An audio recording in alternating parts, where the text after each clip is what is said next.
भारत के पड़ोसी मुल्क बांग्लादेश में फरवरी 2026 में इलेक्शन शेड्यूल्ड है और वहां पर इस समय इलेक्शन के कैंपेन भी शुरू हो गए हैं। पूरे बांग्लादेश में इस समय चुनावी माहौल छाया हुआ है ना। इसी के बीच बांग्लादेश से रिलेटेड और भारत के लिए एक महत्वपूर्ण न्यूज यहां पर निकल करके आई है।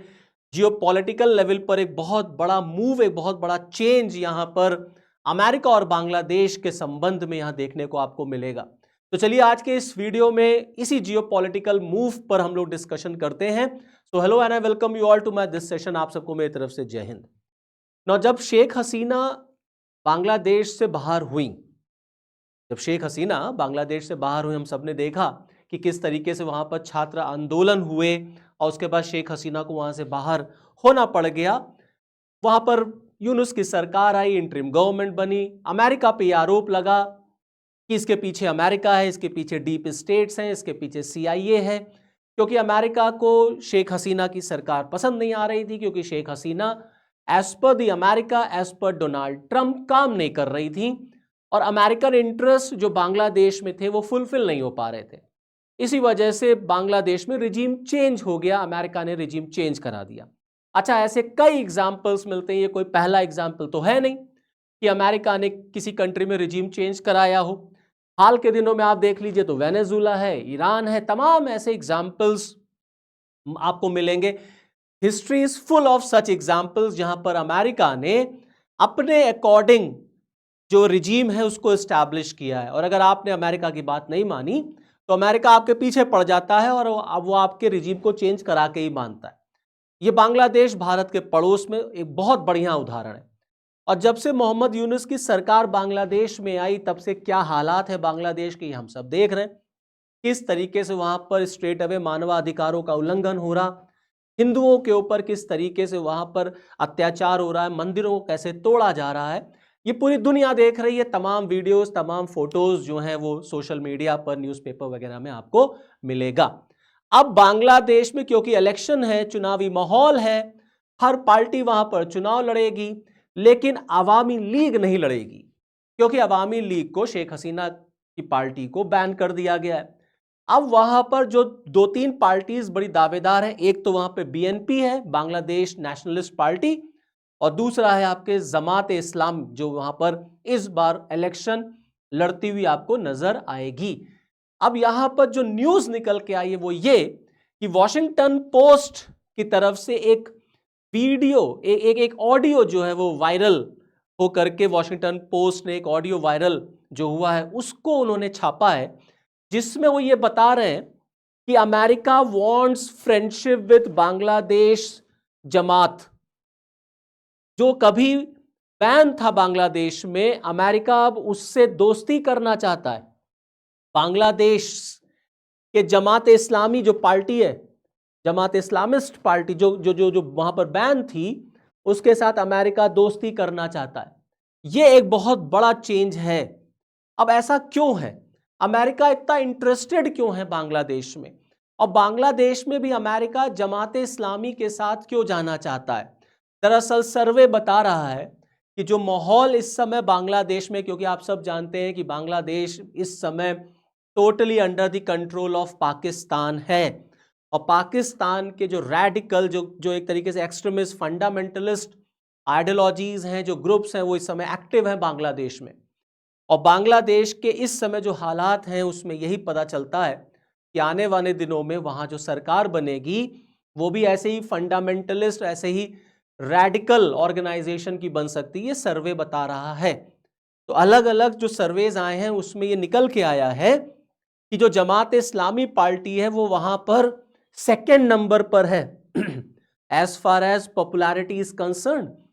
पहले नंबर पर वहां पे पॉपुलैरिटी BNP की है, 34.7% लाइकिंग है उसकी, और उससे बहुत पीछे नहीं है जमात इस्लामी, 33.6%। तो इसका मतलब है कि इस समय बांग्लादेश के जो लोग हैं उनको जमात इस्लामी में ज्यादा कॉन्फिडेंस नजर आ रहा है। तभी तो हम बांग्लादेश में देख रहे हैं ना कि किस तरीके से एक रेडिकलिज्म वहां पर फ्लरिश कर रहा है।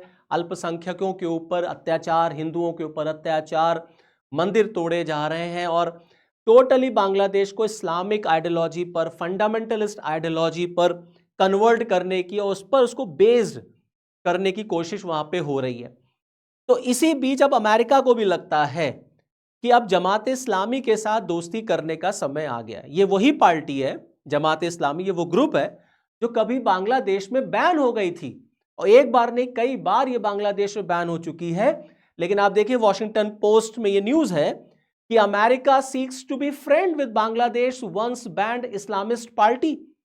और यहां पर इसका जो बेस है वो ये कि ये उम्मीद जताई गई है अमेरिका की तरफ से, ये एज्यूम किया जा रहा है कि Jamaate Islami would do better than it ever done before. इससे पहले जमाते इस्लामी ने जो परफॉर्म किया उससे कहीं बेहतर अब जमाते इस्लामी बांग्लादेश में परफॉर्म करेगा। तो अमेरिका बांग्लादेश में दरअसल अपने इंटरेस्ट को देख रहा है कि वहां पर अब जो नई सरकार आएगी उससे अमेरिका को क्या फायदा हो सकता है। तो अमेरिका ट्रंप के रिजीम में तो एक पूरी तरीके से अमेरिका एक बिजनेस माइंडेड कंट्री बन चुका है, एक अपॉर्चुनिस्टिक कंट्री। जहां उसको अपना इंटरेस्ट दिखता है वो वहां जाता है। आप चाहे वेनेजुएला देख लीजिए, चाहे ग्रीनलैंड देख लीजिए, चाहे ईरान देख लीजिए, चाहे पाकिस्तान देख लीजिए, हर देश के साथ वो दोस्ती तभी रख रहा है जहां उसके इंटरेस्ट पूरे हो रहे हैं। इंडिया उसके इंटरेस्ट को पूरा नहीं होने दे रहा है, भारत ट्रंप की बातों को ब्लाइंडली मान नहीं रहा, तो अमेरिका इंडिया से थोड़ा सा खफा खफा है, थोड़ा नाराज है, भारत पे टैरिफ भी लगा दिया है। यहां आप देखें न्यूज ये भी बताती है कि जमात इस्लामी के साथ जब से शेख हसीना बाहर हुई, जब से शेख हसीना बांग्लादेश में तख्ता पलट हुआ, उसके बाद आप देखेंगे तो जमात इस्लामी के साथ जो आपके ढाका में जो अमेरिकन एम्बेसी है उसके जो ऑफिशियल्स हैं, जो डिप्लोमैट्स हैं, उनकी मीटिंग 4 बार हो चुकी है, 4 times in Washington with US officials and several meeting in Dhaka. तो कई मीटिंग ढाका में हो चुकी है, कई मीटिंग अमेरिका वॉशिंगटन में हो चुकी है। तो ऑटोमेटिकली ये बातें बहुत पहले से चल रही हैं। आप देखिए वर्चुअली मीटिंग ऑर्गेनाइज हुई थी with US trade representative garrison gear.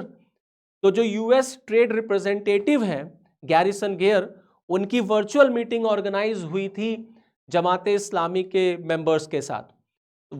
Garrison gear ये वही पर्सन है जो ट्रंप के पूरे टैरिफ के सिनेरियो को हैंडल कर रहे हैं, इस समय पूरा वही देख रहे हैं। और टोटली ट्रंप जो है एक बिजनेस माइंडेड पर्सन की तरह यहां पर आपको काम करते हुए नजर आएंगे। अब क्वेश्चन ये उठता है कि जमाते इस्लामी पार्टी कैसी है, कब बनी, क्या नेचर है इसका। देखिए जमाते इस्लामी पार्टी वही पार्टी है जो 1971 में जब बांग्लादेश में इंडिपेंडेंस की वॉर चल रही थी, तो ये बांग्लादेश के इंडिपेंडेंस के खिलाफ थे। शफीकुर रहमान इस पार्टी को इस समय लीड कर रहे हैं, और इसकी पहचान एक फंडामेंटलिस्ट, एक कंजर्वेटिव, एक रेडिकल ऑर्गेनाइजेशन के रूप में है।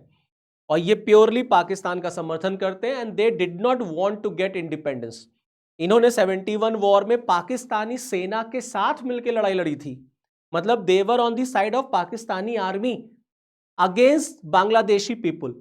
और कई बांग्लादेशी लोगों को इन लोगों ने मिलकर मारा। ये आज़ादी नहीं चाहते थे 71 में, ये ऐसे लोग हैं, ये ऐसी पार्टी है। और शेख हसीना के टाइम पर इन पार्टीज पर बहुत ज़बरदस्त बैन भी रहा, कई बार बैन लगा। जब शेख हसीना वहां से हटी, मोहम्मद यूनुस आए तो उन्होंने ये बैन हटा लिया। इसीलिए आप देखेंगे जमात इस्लामी पार्टी समय पॉलिटिकली जो है वो इतना एक्टिव आपको नजर आएगी। दूसरी तरफ आप देखें फरवरी में इलेक्शन है, शेख हसीना भारत में है, इनकी पार्टी पर बैन है, ये चुनाव नहीं लड़ेंगी। इनकी तरफ से मोहम्मद यूनुस को एक फासिस्ट कहा गया, एक मर्डरस फासिस्ट कहा गया, जिसके रेन में, जिसके टाइम में बांग्लादेश जो है वो एक तरीके से वहां पर कत्लेआम मचा हुआ है और बांग्लादेश एज अ नेशन टूटने के कगार पे है। तमाम तरह की बांग्लादेश में इस समय इश्यूज क्रिएट हो गए हैं और वो इसी फासिस्ट पर्सन की वजह से, करप्शन ज़्यादा है, हिंदुओं पे अत्याचार हो रहा है, जो बांग्लादेश का सेकुलर एक माइंडसेट शेख हसीना के टाइम पे था वो डिस्ट्रॉय हो रहा है और बांग्लादेश इज ब्लीडिंग। बांग्लादेश पूरी तरीके से रो रहा है, एकदम खून के आंसू जिसे कहते हैं वो बांग्लादेश रो रहा है। तो अब बांग्लादेश का क्या फ्यूचर होगा ये तो फरवरी में ही पता चलेगा। बट बात यह है कि अमेरिका को बांग्लादेश में इतना इंटरेस्ट है क्यों भाई? तो अमेरिका को बांग्लादेश में इतना इंटरेस्ट ये है, या इसलिए है क्योंकि चाइना बांग्लादेश में है, बिकॉज चाइना इज देयर। तो just to counter China, America भी बांग्लादेश में अपनी पकड़ मजबूत बनाना चाहता है। अब मैं आपको बात शेख हसीना के टाइम की बात बताता हूं। जब शेख हसीना बांग्लादेश की प्राइम मिनिस्टर थी तो उस समय अमेरिका ने इंटरेस्ट शो किया था कि अमेरिका को सेंट मार्टिन आइलैंड जो है, ये कॉक्स बाजार है यहां पर, और इसी के नीचे आप देखेंगे सेंट मार्टिन आइलैंड है। सेंट मार्टिन आइलैंड चाहिए। मैं आपको और क्लियर दिखाता हूं, ये देखिए, ये सेंट मार्टिन आइलैंड है। अमेरिका के ऊपर यह आरोप लगा जब शेख हसीना थी बांग्लादेश की प्राइम मिनिस्टर, कि अमेरिका बांग्लादेश और म्यांमार में से थोड़े थोड़े पार्ट लेकर के यहां पर बे ऑफ बंगाल में, अंडमान निकोबार के पास एक नया देश बसाना चाहता है, जिसके ऊपर टोटली कंट्रोल अमेरिका का होगा। इसीलिए उसने बांग्लादेश में सेंट मार्टिन आइलैंड को लेने की वहां पर कोशिश की, और इसको वो अपना नेवल बेस बनाना चाहता था। अमेरिका नेवल बेस, यहां पर अमेरिका का नेवल बेस होगा। क्यों नेवल बेस होगा? क्योंकि वो चाइना को काउंटर करना चाहता है। चाइना ऑलरेडी बांग्लादेश में है, और अगर आप देखें तो ये आपका कॉक्स बाजार हो गया, ये आपका सेंट मार्टिन आइलैंड है। थोड़ा सा अगर आप इसके नीचे चले जाएंगे तो आप पाएंगे स्ट्रीट ऑफ मलक्का, और स्ट्रीट ऑफ मलक्का से ही चाइना का मेजर ट्रेड होता है। चाइना का major trade Strait of Malacca होते हुए, इंडियन ओशन होते हुए गल्फ रीजन को निकलता है। अब यहां से जो मेजर ट्रेडिंग रूट है स्ट्रीट ऑफ मलक्का वाला, अमेरिका इसको भी डोमिनेट, इसको भी कंट्रोल करना चाहता था। तो इसके लिए उसको स्ट्रैटेजिकल लोकेशन बांग्लादेश की पसंद आ गई, और उसने बांग्लादेश में शेख हसीना के पास ऑफर रख दिया कि हमको सेंट मार्टिन आइलैंड चाहिए। शेख हसीना ने मार्टिन आइलैंड देने से मना कर दिया। अमेरिका को ये बात पसंद नहीं आई, ट्रंप को, और बांग्लादेश में रिजीम चेंज हो गया। हालांकि अमेरिका ने कभी इस बात को एक्सेप्ट नहीं किया that America was behind the regime change in Bangladesh, लेकिन यह बात है, यही हकीकत है कि अमेरिका ने फिर बांग्लादेश में रिजीम चेंज कराया। अब आप देखें, जो मैं आपको बता रहा था कि चाइना ऑलरेडी बांग्लादेश में है। चाइना का इन्फ्लुएंस बांग्लादेश में फाइनेंशियली है, मिलिट्रली है, इस समय तो बहुत ही ज्यादा है। इस समय तो बांग्लादेश, चाइना और पाकिस्तान का एक नेक्सस है अगेंस्ट इंडिया। और आप देखिए, चाइना जो है बांग्लादेश के चटगांव में अपना बेस उसने स्टैब्लिश कर रखा है। तमाम इन्वेस्टमेंट है बांग्लादेश में, तमाम पैसा चाइना ने बांग्लादेश में लगा रखा है। और अभी जो लेटेस्ट न्यूज आई थी, जिस पर मैंने वीडियो भी बनाया था, कि बांग्लादेश में जो चाइनीज इन्वॉय हैं, चाइनीज एम्बेसडर, उनको बांग्लादेश लेके पहुंच गया तिस्ता रिवर तक, और तिस्ता रिवर बहुत नजदीक है चिकन नेक के। इसका मतलब है कि चाइना भारत के चिकन नेक तक आ गया, और बांग्लादेश ने चीन का इसमें साथ दिया। तो बांग्लादेश में चाइना कितना स्ट्रांग पोजीशन होल्ड करता है यह हम सब जानते हैं, चाहे वो बांग्लादेश हो और चाहे वो पाकिस्तान हो। इसीलिए आप देखेंगे ट्रंप पाकिस्तान पर इतने मेहरबान हैं, अब ट्रंप बांग्लादेश पर मेहरबान हो रहे हैं। तो ट्रंप को यह लग रहा है कि आने वाले दिनों में जमाते इस्लामी अच्छा परफॉर्म कर सकती है, तो उसके साथ दोस्ती करने में क्या बुराई है। क्योंकि जो सर्वे है वो तो ये बता रहा है कि बीएनपी के बाद अगर कोई सबसे बड़ा, सबसे लोकप्रिय वहां पर दल है तो वो जमाते इस्लामी है।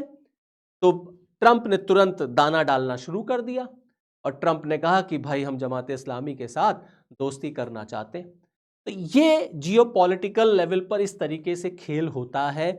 एक देश कोई चाल चलता है तो दूसरा उसको काउंटर करने के लिए तुरंत दूसरी चाल चलता है। तो जियोपॉलिटिक्स में ऐसे ही एक देश दूसरे देश को शय और मात देता रहता है। तो चलिए फिर इस वीडियो में इतना ही, फिर नेक्स्ट वीडियो में आपके साथ फिर मिलूंगा। तब तक के लिए जय हिंद।